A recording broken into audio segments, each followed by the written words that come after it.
As you know, we work with women with disordered eating and binge eating to facilitate them in gaining a normal and healthy relationship with food.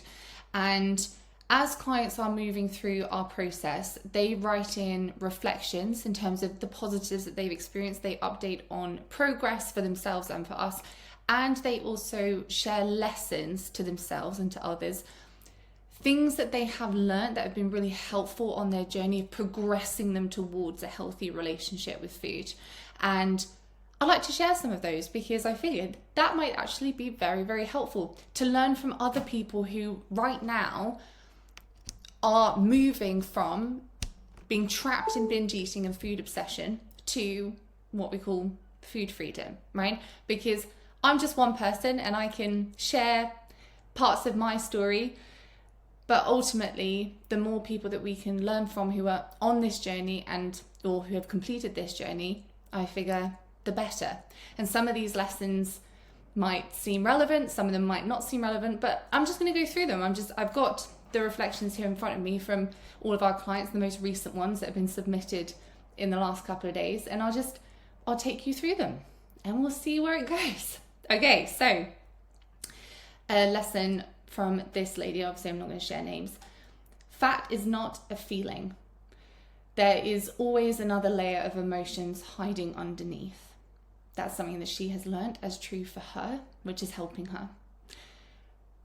Finding ways to address the feeling beneath feeling fat will lower the emotional eating.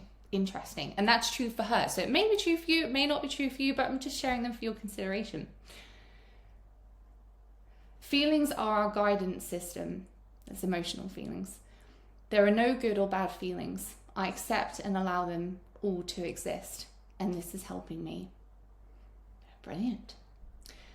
Even though I still don't know what to do with an emotion after I've identified it, it's okay, and we'll work on it step by step. Brilliant. Other lessons.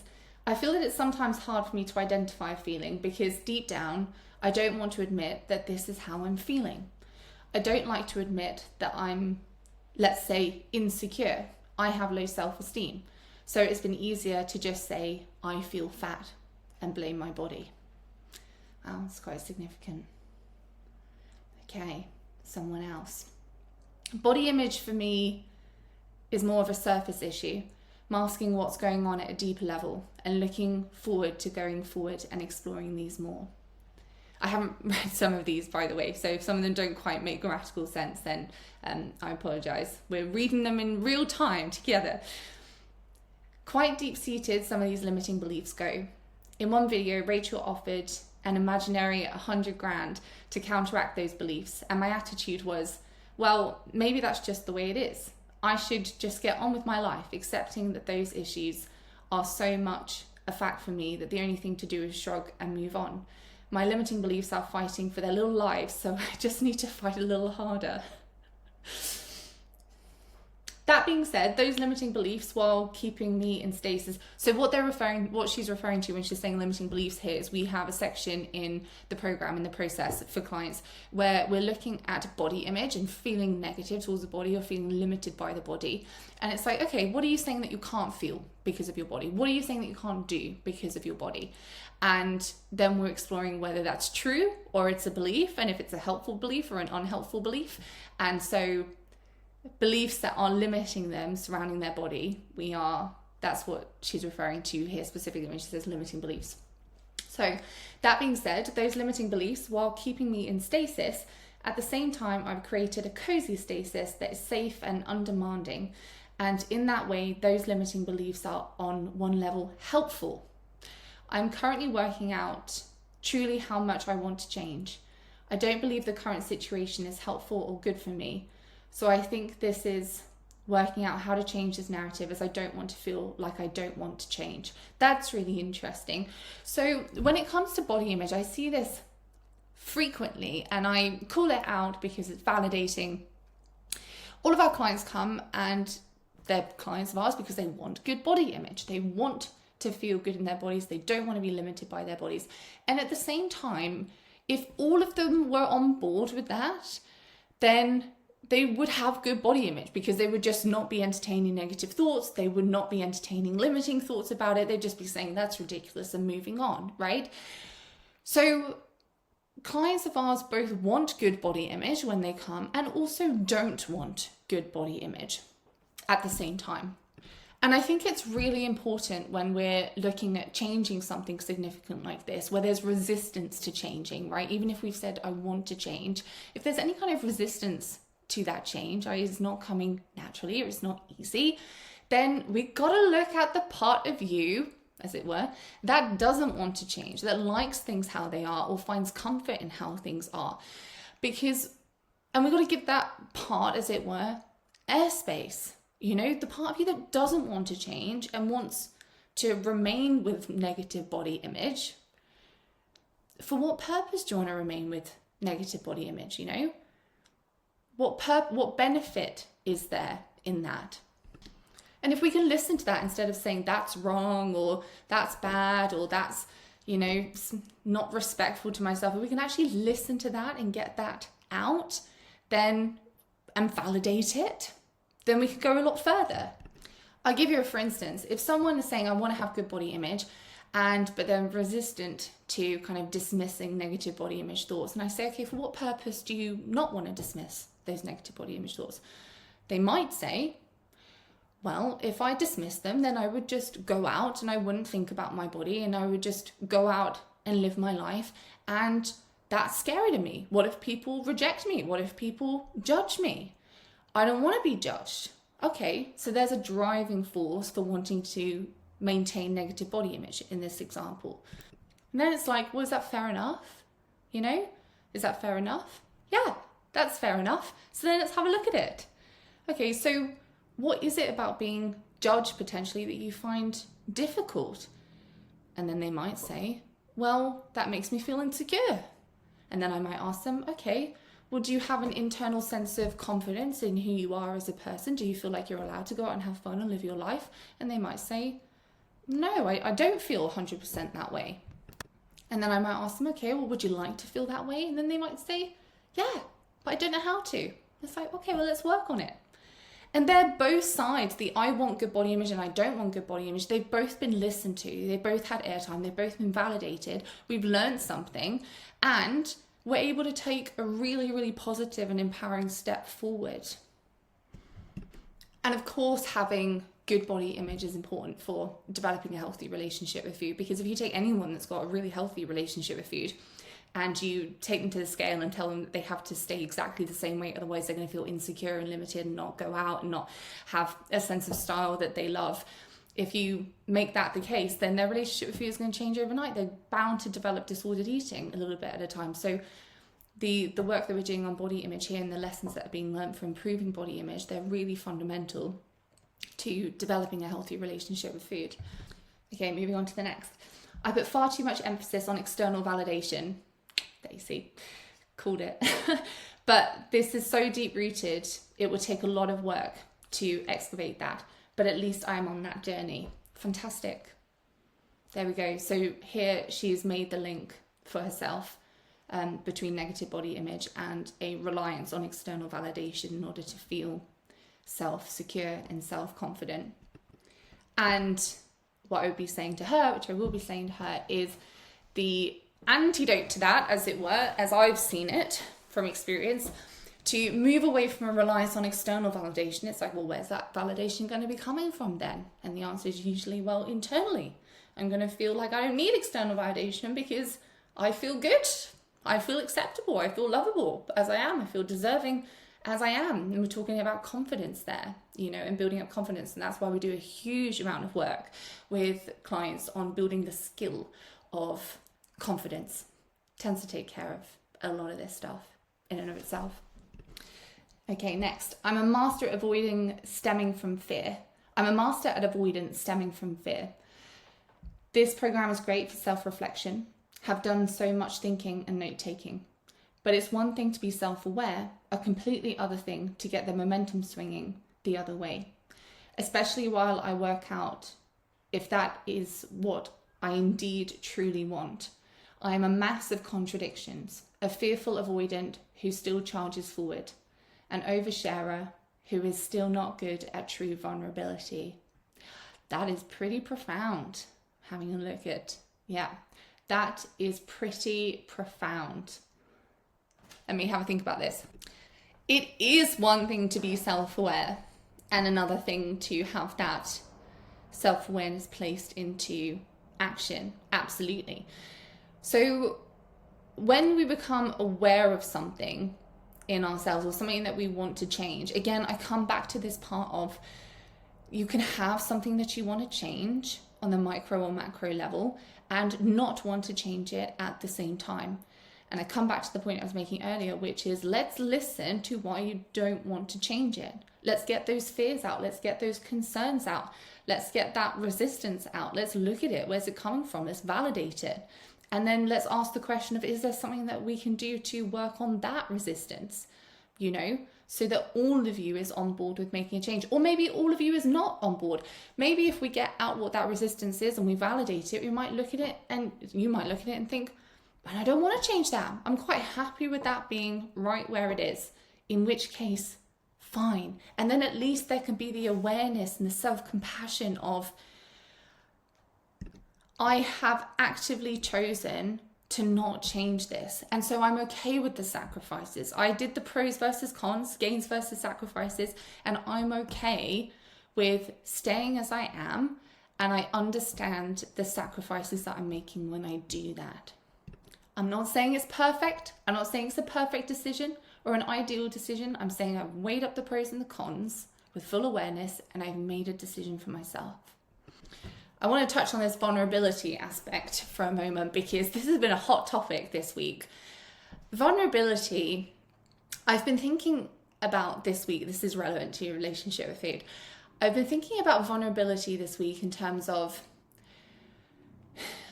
putting ourselves in a position where we could lose something, we could risk failure, and we could risk rejection. So the opposite of vulnerability here would be, I feel in total control of everything. I feel like everything is within my means, everything's within my power, I've got control over everything, I'm analyzing a lot, and I don't feel like I'm relying on anyone, and I don't really feel a fear of loss, rejection, or failure in any way that's outside of my control, if that makes sense. So it is a vulnerable thing to me to be yourself, to be totally yourself, and know that some people aren't going to vibe with some things that you do or say or attitudes that you have, and that might feel like rejection. Being totally ourselves, to me, is being vulnerable, and we're risking rejection. And you might wonder, well, why would anyone want to do that? I certainly did. Why would I want to do that if I could avoid it?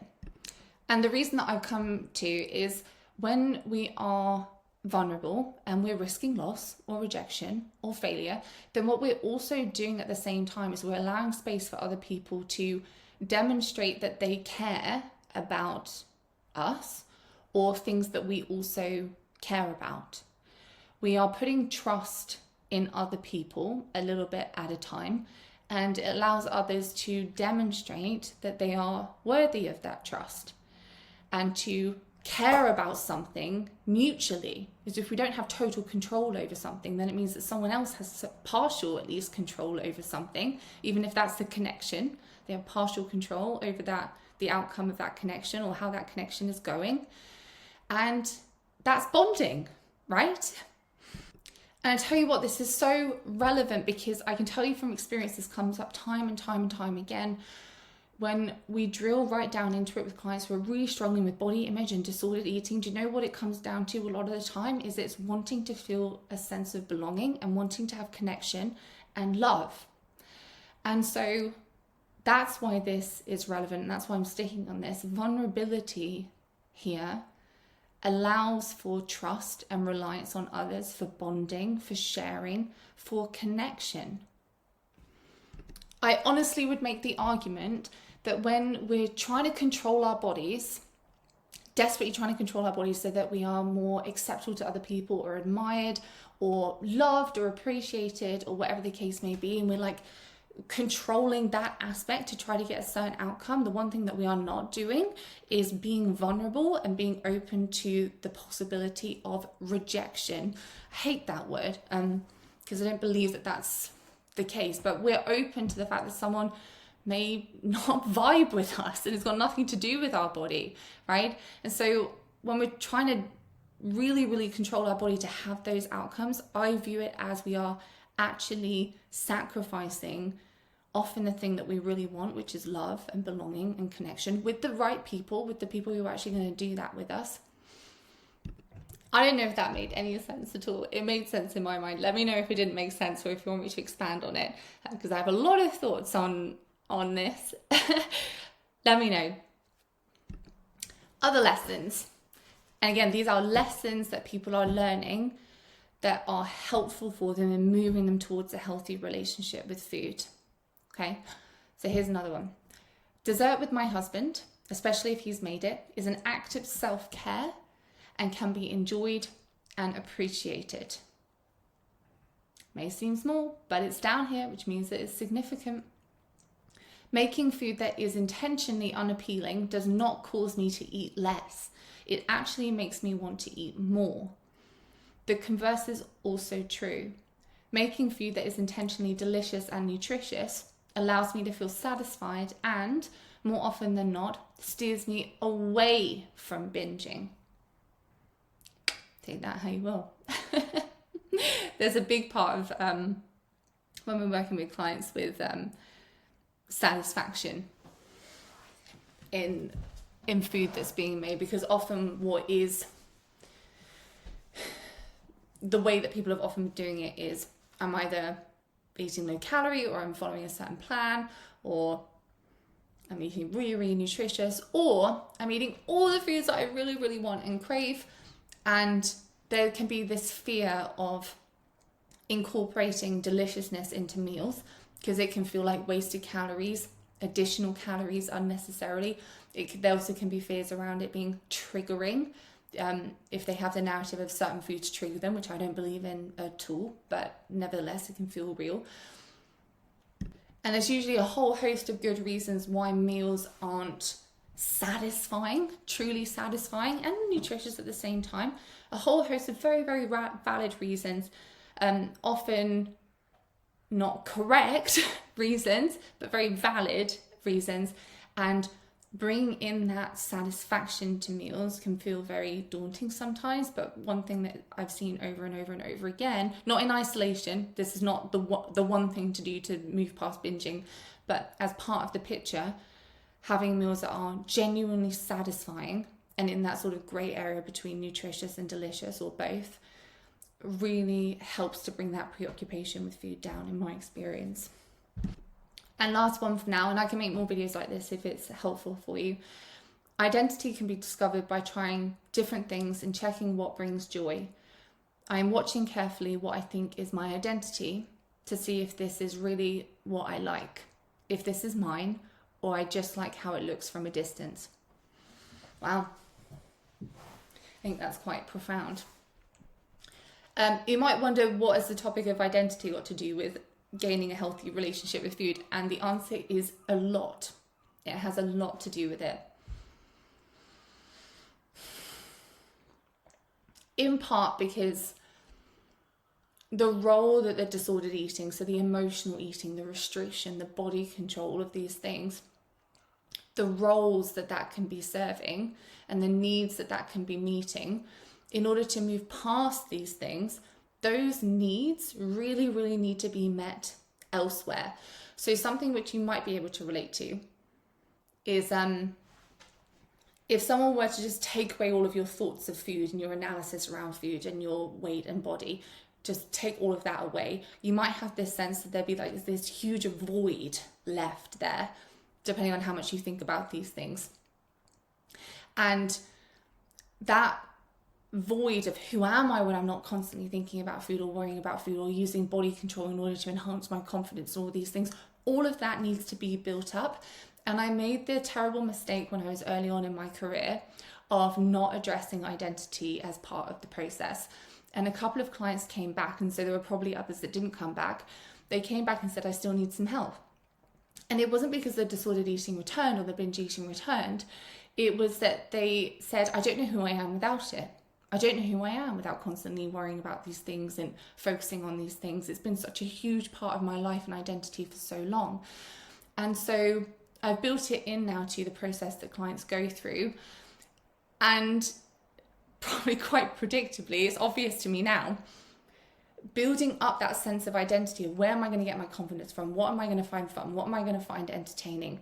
What do I like? What don't I like? What am I going to be focused on? What am I going to be thinking about? All of this stuff. How am I going to get my needs met, right? How am I going to feel this connection and belonging if I'm not using body control to try to get those things?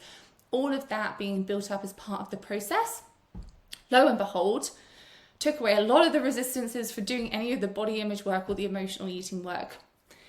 Or disordered eating work with it, a lot of the resistances, because all of the purposes of why the disordered eating and emotional eating and binge eating and dieting and negative body image, all of the purposes why they were there in the first place, because make no mistake, they're there for a reason, even if you think they're unhelpful, got addressed.